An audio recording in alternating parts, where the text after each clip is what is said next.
অনেকে বাবার টাকা দিয়ে ব্যবসা শুরু করতে চায়। কিন্তু কি করবে ধারণা নাই। তেমন কোনো অভিজ্ঞতাও নাই। তার কিভাবে শুরু করা উচিত? তার কক্ষনো কোনোভাবেই শুরু করা উচিত না। মানে যে শুধু টাকার উপর ডিপেন্ড করে। যার বাবার টাকা আছে, তার কোনো ইচ্ছা নাই পরিশ্রম করার, কোনো স্কিল নাই, কোনো কিছু শিখতেও চায় না। শুধু টাকার জোরে সে কিছু শুরু করতে চায়। প্রশ্নই আসে না ভাই। যার থেকেই আপনি ধারণাটা নিবেন, যার থেকেই আপনি আইডিয়াস নিবেন, যার থেকে আপনি স্কিল ধার নিবেন, যার থেকে আপনি অ্যাডভাইস নিবেন, সে আপনার ভাগটা নিয়ে নিবে।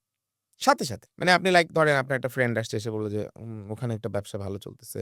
ওখানে ইনভেস্ট করলে এটা হয়, সেটা হয়। সাথে, সাথে তার স্টেক চলে যাবে। আপনার আত্মীয়স্বজনের মধ্যে এটা। তার স্টেক সে রেখে দিবে। কিন্তু যদি আপনি মানে স্টেক দিতে না চান, আপনি যদি ভালোভাবে ব্যবসায় ইনভলভ হতে চান, বুঝতে চান, আপনাকে শুধু টাকার জোরে আপনার শুরু করাই উচিত না। ফার্স্ট অফ অল ডিলেট যে আমার কোনো টাকা নাই।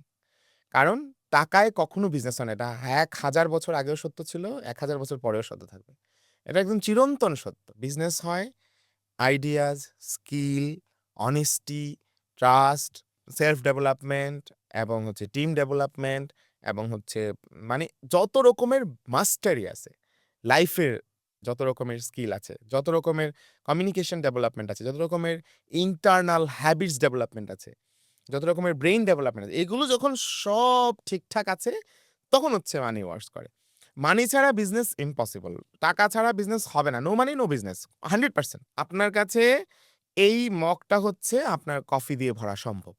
এখন এই মগটা কি এই পর্যন্ত ভরা থাকবে না এই পর্যন্ত ভরা থাকবে? এটা কিন্তু কোনো সমস্যা না। কফি থাকলেই হইল। এটা হলো বিজনেসের মানির ব্যাপারে এই থিওরিটা। কিন্তু আপনার বিজনেসের স্কিলের ব্যাপারে এটা যদি মগ ভরা থাকে ভালো। এটা যদি অন্য সবকিছু যদি অন্য যা বললাম সেগুলো মগ ভরা থাকা উচিত। একদম লাইক কেউ ৳১০,০০০ দিয়েও স্টার্ট করতে পারে। ৳১,০০০ দিয়ে স্টার্ট করতে পারে, ৳১,০০,০০০ দিয়ে স্টার্ট করতে পারে, ৳১০,০০,০০০ দিয়ে স্টার্ট করতে পারে। ৳১০,০০,০০,০০০ দিয়ে স্টার্ট করা উচিত না। হ্যাঁ? যদি বিজনেসটা হয় $১০,০০,০০,০০,০০০ তাহলে ৳১০,০০,০০,০০০ দিয়ে স্টার্ট করতে পারে। বললাম আরকি মানে অনেক বড় কিছু সেটার তুলনায় ৳১০,০০,০০,০০০ অনেক কম। তাহলে ঠিক আছে। কারণ মিনিমাম ভায়াবল প্রোডাক্ট আইডিয়া কখনোই হারাবে না। সো আমার বাবার অনেক টাকা আছে। আমার শুরু করা উচিত। উচিত না শুধু টাকার উপর ডিপেন্ড করে। শুরু করা উচিত হচ্ছে অনলি স্কিলের উপর ডিপেন্ড করে। ৳১,০০০ র বিজনেসে ইনভেস্টমেন্ট লাগবে। কিন্তু ৳১০ দিয়ে ওটার ব্যাপারে নলেজ নেওয়া সম্ভব। আমি আগেও একবার বলেছি যে আমার একটা গাড়ির বিজনেস শুরু করতে চাই, রেন্ট এ কার। সো আমার ১০ টা গাড়ি না কিনে ২ টা গাড়ি ভাড়া নিয়ে রেন্ট দিয়ে আমি বুঝবো যে আমার কাস্টমার আছে কিনা। আমি রিয়াল এস্টেট বিজনেস শুরু করতে চাই। আমার অনেক জমি কিনতে হবে, অনেক টাকা লাগবে। নো। কেউ রিয়াল এস্টেট বিজনেস করতেছে, আমি অথেন্টিক ক্লিয়ার হইছি, কাগজপত্র বুঝিয়ে আমি খুব ভালো একটা রিয়াল এস্টেট এজেন্ট হওয়ার যোগ্যতা রাখি। দেন আমি ২ টা প্লট অন্যের বিক্রি করার ট্রাই করি। যদি পারি তাহলে আমি আস্তে, আস্তে নিজে স্টার্ট করব। এরকম অনেক কিছু মিনিমাম ভায়াবল মোড এ ট্রাই করে দেন আপনি শুরু করতে হবে। এটাই হচ্ছে আপনার একমাত্র উপায়।